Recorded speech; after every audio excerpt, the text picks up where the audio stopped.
selepas tempoh moratorium yang bakal tamat pada 30 September, saya rasa apa yang perlu dilakukan oleh individu ataupun isi rumah, pertamanya bagi mereka yang mungkin menghadapi masalah kewangan dan sebagainya, pertamanya mereka perlu berjumpa dengan pihak bank, kerana pihak bank sendiri pun telah banyak mengumumkan program-program bagi membantu para peminjam kerana terdapatnya apa yang dikatakan moratorium yang berbentuk bersasar.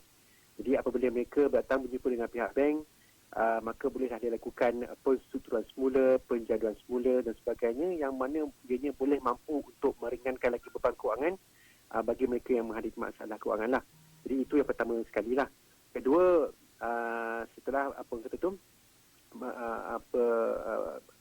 tamat moratorium ni, kita pun sedia maklum bahawa perlu adalah satu bentuk perancangan kewangan, terutamanya dari sudut belanjawan peribadi lah, yang perlu diikuti secara cermat, secara berdisiplin supaya tidak tersasar ataupun tidak terganggulah dari sudut kualiti hidup dan sebagainya.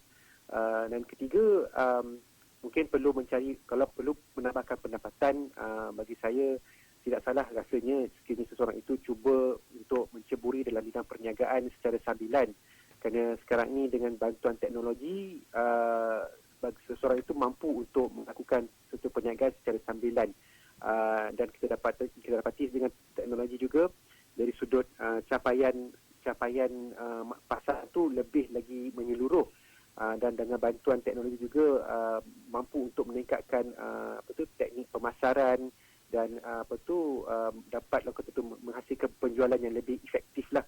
Jadi ini antara perkara yang boleh dilakukan. Dan seperti itu juga dengan bantuan teknologi juga, seseorang itu boleh menambahkan ilmu.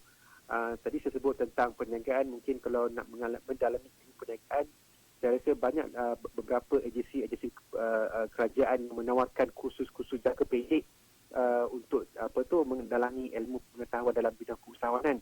Contohnya Institut Keusahawanan INSCAN, saya dapati mereka ni juga bagus dalam menyediakan latihan-latihan berkaitan keusahawanan secara atas talian, dan fee ataupun ada punya bayarannya juga agak begitu minimum, sekitar dalam RM25 ke RM50 macam tu, dan hasilnya saya rasa dari sisi pengajarannya boleh dikatakan bagus kerana ianya disediakan dan diajar oleh coach-coach yang berpengalaman.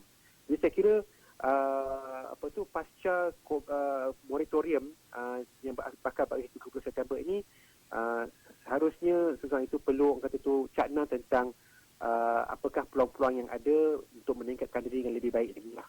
Saya kira benda ni perlu satu kesepakatan lah antara terutamanya bagi pasangan yang sudah berkahwin kan, antara yang suami dan isteri, kerana situasi yang kita hadapi ni bukan situasi yang biasa-biasa lah, kerana keadaannya itu begitu memeranjatkan, dan kita dapati pihak kerajaan pun dengan secara pantasnya cuba menyelesaikan masalah itu, tapi masih lagi kita berhadapan dengan situasi COVID-19 ni yang masih lagi membelenggu ekonomi negara.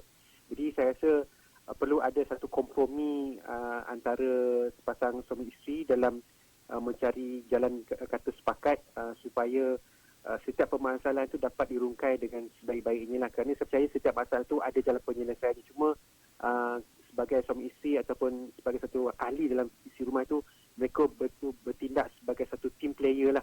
Kerana masing-masing mempunyai peranan yang masing-masing yang tersendiri dalam membantu dan menyumbang kebaikan ekonomi bagi setiap ahli keluarga dan isi rumah secara umumnya.